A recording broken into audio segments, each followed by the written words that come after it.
নমস্কার, আমার নতুন একটি ব্লগে আপনাদের সবাইকে স্বাগত। আজকে আমার মনটা ভীষণ আনন্দে রয়েছে। কারণ হচ্ছে আমার যে রিয়েল হিরো, বলতে পারেন লাইফের যে রিয়েল হিরো, তার আজকে জন্মদিন। চলুন তার জন্য একটা কেক বানাবো। তো প্রথমেই আমি একটা প্যান নিয়ে নিয়েছি, তার মধ্যে হাফ কাপের মতো চিনি দিয়ে দিয়েছি। প্যানটাকে আমি লো ফ্লেমে রেখেছি, কারণ আমি আজকে বাটারস্কচ কেক বানাবো, আর তার জন্য আমি ক্যারামেল সসটাকে রেডি করব। তো ক্যারামেল সসটা আমি আগে কোনো দিনও বাড়িতে বানাইনি, এই ফার্স্ট টাইম বাড়িতে বানাচ্ছি।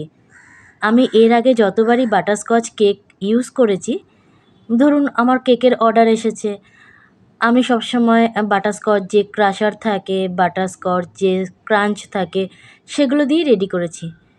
তো রিয়েল হিরোর জন্মদিন যখন, তো তার জন্য স্পেশাল কিছু তো করতেই হবে। চিনিটা যখন মেল্ট হয়ে গেছিলো, এর মধ্যে আমি 3টে ছোটো ছোটো আমুলের যে কিউবসগুলো পাওয়া যায় সেগুলো দিয়ে দিয়েছি। আমার কাছে বড় আমুল বাটার ছিল না, তো সেটা দিয়ে ভালো করে মেল্ট হওয়ার পরে এটা একদম লো ফ্লেমে করতে হবে, কেন ফ্লেমটা বাড়িয়ে দিলে চিনিটা পুড়ে যাবে, ক্যারামেলটা তখন তেতো তেতো লাগবে। এর মধ্যে 1/4 কাপ আমি মিল্ক আর 1/4 কাপ আমি ফ্রেশ আমুলের যে ক্রিমটা পাওয়া যায় সেটা অ্যাড করে দিয়েছি। তো দুটো দিয়ে ভালো মতো যখন নাড়াচাড়া করতে করতে যখন লিকুইডই হয়ে গেছে, এটাকে আমি চেলে ছেঁকে নিয়েছিলাম একটু ঠান্ডা করে। চলুন এবার কেকটা বানানো যায়। তো প্রথমেই আমি যে স্পঞ্জটা রেডি করেছি, এটা ভ্যানিলা স্পঞ্জ রেডি করেছি এগলেস। তো সেইটাই আমি প্রথমে কেটে নিচ্ছি। দেখুন কি সুন্দর জালি পড়েছে। আমি বাড়িতে এগ দিয়েও কেক বানাই, এগলেসও বানাই। সবাই দুটোই পছন্দ করে, কিন্তু ক্রিম খুব একটা পছন্দ করে না। তো আমি এখানে না চিনির যে সিরাপটা থাকে সেটা আমি ইউজ করি না। আমি সবসময় যেই ফ্লেভারের কেকটা বানাই তার এসেন্স দিয়ে বলুন বা তার যে ক্রাশার থাকে সেটা দিয়েই আমি কেকটাকে সোক করি, তাতে খেতেও টেস্টি লাগে, ফ্লেভারটাও ভালো আসে। আমি ক্রিম খুব অল্প অল্প করে অ্যাড করেছি। আমি ক্রিম সবসময় না এই পাইপিং ব্যাগের মধ্যে দিয়ে কেকের মধ্যে দিই, তার কারণ ক্রিমটা খুব সব জায়গায় স্প্রেডও হয় আর খুব অল্প পরিমাণে হয়ে যায়। ওপর দিয়ে আমি যে ক্যারামেল সসটা বানিয়েছি সেই ক্যারামেল সসটা দিয়েছি।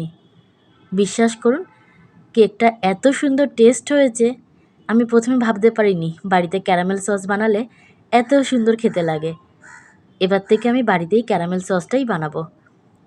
তো আমি খুব অল্প ক্রিম দেওয়ার চেষ্টা করেছি, আর বাইরের থেকেও ক্যারামেল সসটা দিয়ে একটু লিকুইড টাইপের চারিদিকে একটু ডেকোরেশন করে ওপরে ক্যারামেল সসটা দিয়ে জাস্ট একটা বাটারফ্লাই ওখানে অ্যাড করে দিয়েছি, আর সাইডে একটু নোজেল দিয়ে নোজেল ওয়ার্ক করে দিয়েছি। তো একদম সিম্পল সোবার একটা কেক বানিয়েছি আমার রিয়েল হিরোর জন্য। এবার বলি আমার রিয়েল হিরোর কথা।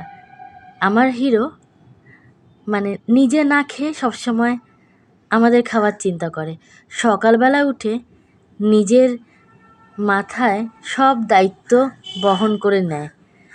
বাড়িতে যাই কিছু হোক না কেন, সব কিছু সলিউশন এক তুলিতে সলভ করে দিতে পারে আমার রিয়েল হিরো। মানে কি বলবো, আমি সারাদিন বাড়িতে না থাকলে পরে বাড়িতে যখন ফিরি সবার আগে আমার রিয়েল হিরোকেই খুঁজি। চলুন এবার পার্টি টাইম। তার জন্য কি কি ডেকোরেশন করা হয়েছে একটু দেখে নিন।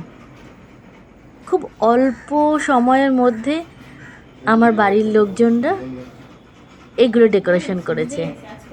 আমার হিরো অল্পতেই খুব খুশি, তাই তার জন্য বিশেষ কিছু করতে হয় না, একটা কেক। আর হ্যাঁ দেখুন, সত্যি কথা বলতে আমার রিয়েল হিরো ল্যাংচা খেতে ভালোবাসে, তো তার জন্য স্পেশাল ল্যাংচা। এই হলো আমার রিয়েল হিরো।